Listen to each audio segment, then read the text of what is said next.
A few weeks back I printed out these boxes, and in my BL Touch video I stated because the equipment compartment wouldn't close after the BL Touch upgrade because the fan hit on the connector, that I was going to have to go ahead and use these boxes and move the system board from the front of the printer to the back of the printer.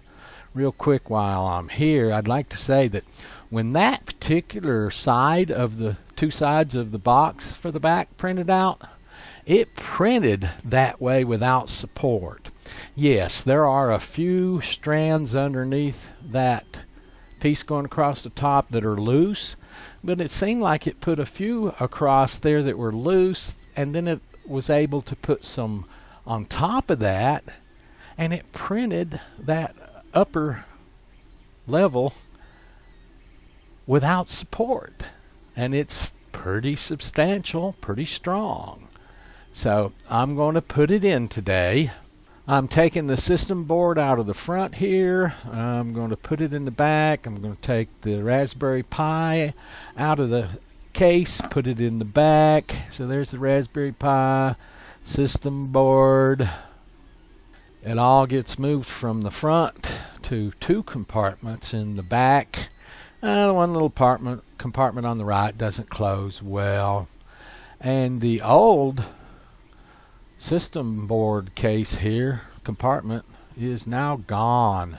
I might print out another storage tray for that left side for two storage trays in the front. All done. And guess what?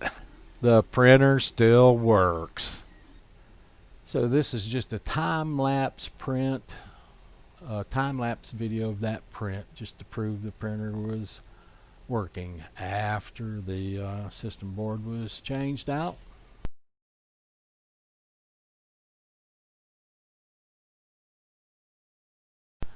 And there's the printed part. These aren't Pam's cat toys anymore, they're Pam's fidget toys. So there's the system board moved to the back, everything